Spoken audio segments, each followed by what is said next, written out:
Hello and welcome to This Week at Endicott. For ECTV, I'm Brooke O'Leary. And I'm Ray Newcomb.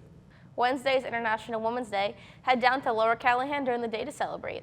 At 10 a.m., the Charity Craft Club is having a fundraiser selling shamrock pins and beads to raise money for animal rescue.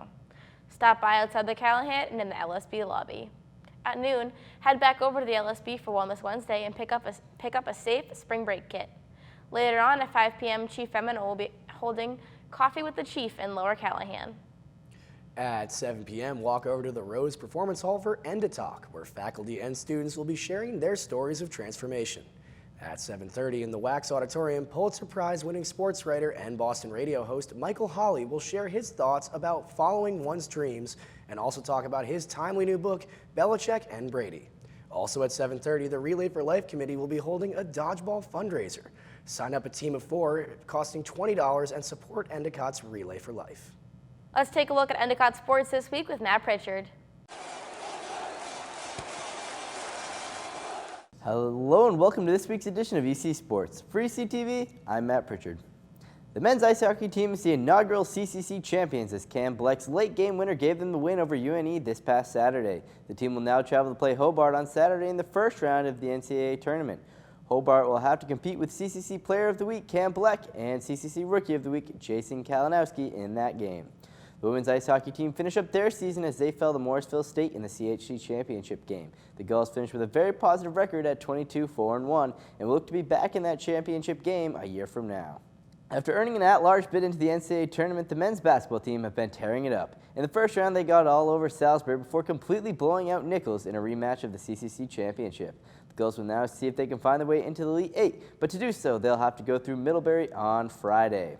The men's lacrosse team fell to Union of Middlebury this past weekend. Despite the losses, the team was ranked in the 10th spot in the NEILA poll. The men will look to get their first win Sunday at Tufts.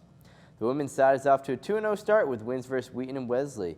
They will look to stay winning as they have games at Babson on Saturday and versus Keene State on Monday. CCC Rookie of the Week Megan Dutchin will look to continue playing well through those games.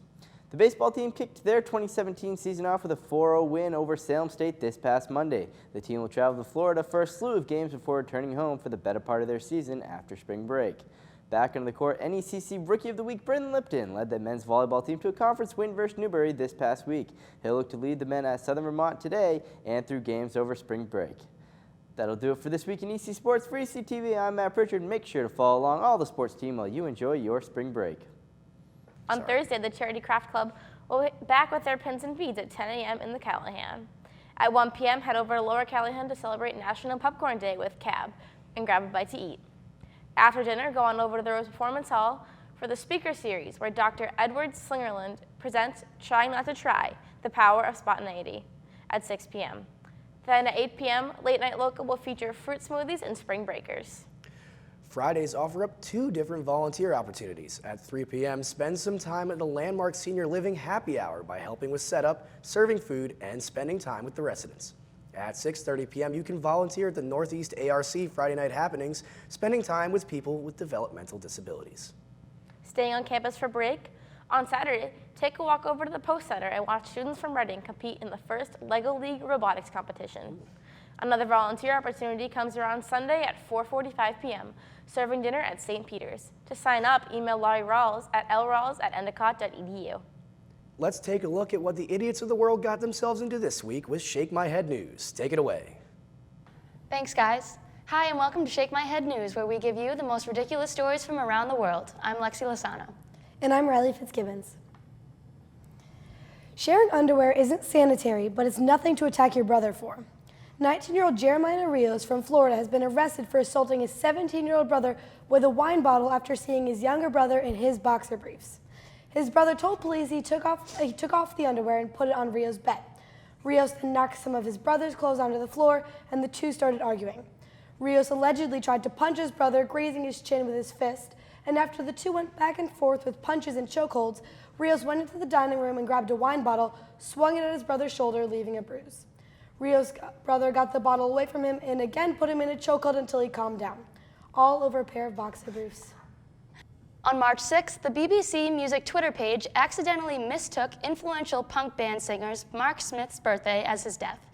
After tweeting a picture saying "Rip Mark Smith" with a sad face in the picture shown above, BBC quickly realized their mistake after a couple questionable replies and corrected themselves, tweeting the same picture but a different caption minutes later. Mark Smith, leader of the band The Fall, turned 60 and luckily was not offended by the company's mistake. How's that for a birthday surprise? Looks like this guy has trouble adjusting to the night shift. When a man returned to his SUV in Key West, Florida, he noticed a broken window, a wrench jammed in the ignition, and a man sprawled out, sleeping in the car. The stranger, Donald Jibb, was asleep when officers gave him a rude awakening. Jibb told officers he had permission to sleep in the SUV, although he had no idea who owned the vehicle.